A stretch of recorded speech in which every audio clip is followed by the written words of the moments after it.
అన్నమయ్య జిల్లా గుండాలకోన ఏనుగుల దాడి కేసు కొత్త టర్న్ తీసుకుంది. రాత్రిపూట ప్రయాణంపై పోలీసులు పలు అనుమానాలు వ్యక్తం చేస్తున్నారు. రైల్వే కోడూరు మండలం కన్యగుంట ఉర్లగడ్డపాడు గ్రామాలకు చెందిన ఒకే వర్గానికి చెందిన వారు ఏనుగుల దాడిలో చనిపోయారు. ఏనుగుల దాడిలో గాయపడ్డ రాజశేఖర్ అలియాస్ గనిపై ఇప్పటికే ఎర్రచందనం స్మగ్లింగ్ కేసులున్నాయి.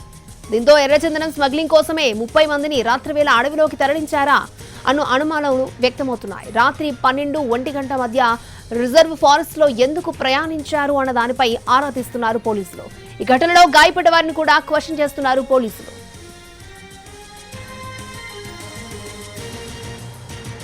రైట్, అన్నమయ్య జిల్లా గుండాలకోన ఏనుగుల దాడిలో కొత్త ట్విస్ట్ నెలకొంది. రాత్రిపూట ప్రయాణం చేయడంపై పలు అనుమానాలు వ్యక్తమవుతున్నాయి. రైట్, ఇదే ఘటనకు సంబంధించి పూర్తి సమాచారాన్ని మా ప్రతినిధి రమేష్ మనకు అందిస్తారు. రమేష్.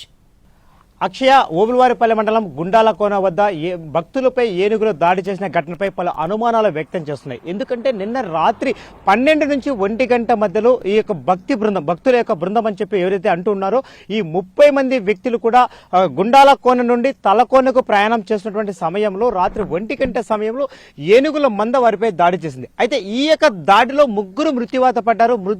మృత్యువాత పడ్డ వారిలో ప్రధానంగా మనం తీసుకున్నట్లయితే చెంగల్ రాయుడు ఎవరైతే చనిపోయాడో ఆ వ్యక్తిపై ఇప్పటికే ఎర్రచందనం స్మగ్లింగ్ కేసులు నమోదై ఉన్నాయి.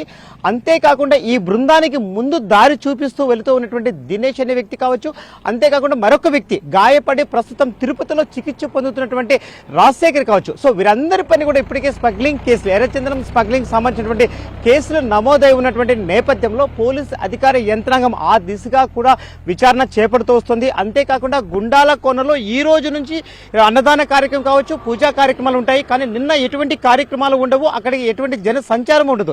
కానీ అటువంటి సమయంలో అదిగాక రాత్రి వేళ ఎందుకు వారు అక్కడికి వెళ్లారు అన్నటువంటిది స్థానిక ప్రజలు సైతం అనుమానాలు వ్యక్తం చేస్తున్నారు. ఈ రోజు ఉదయం నుంచి కూడా గుండాలకోనకు ఏనుగులు దాడి చేసిన నేపథ్యంలో గుండాలకోనకు స్థానికులు ఎవరిని పంపకుండా పోలీసులు అడ్డుకుంటూ ఒక చెక్ పోస్ట్ సైతం ఏర్పాటు చేశారు.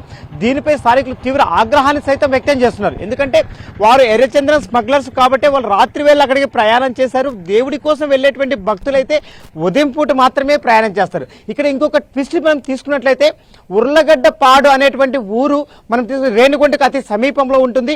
వీళ్ళు తలకోనకు వెళ్లాలనుకున్నట్లయితే పూర్తిగా ఆ ప్రాంతంలో అంటే తిరుపతికి వెళ్ళి తిరుపతి నుంచి తలకోనకు కావచ్చు కానీ ఎందుకు ఓబులవారిపల్లె మండలం అంటే దాదాపు వాళ్ళు ఇటు 20 నుంచి 30 కిలోమీటర్ల వెనక్కి ప్రయాణం చేశారు. అంతేకాకుండా అటవీ ప్రాంతంలో రాత్రి వేళల్లో వాళ్ళు ఎందుకు ప్రయాణం చేసినటువంటి అనుమానాలు అయితే పూర్తిగా ఇక్కడ రేకెత్తిస్తున్నాయి. ఇందులో ఎర్రచందనం స్మగ్లర్లు సైతం ఉన్నటువంటి నేపథ్యంలో ఈ యొక్క ఏనుగుల దాడి ఘటన పైన పలు అనుమానాలు ఉన్నాయని చెప్పవచ్చు. అక్షయ. ఓకే రమేష్.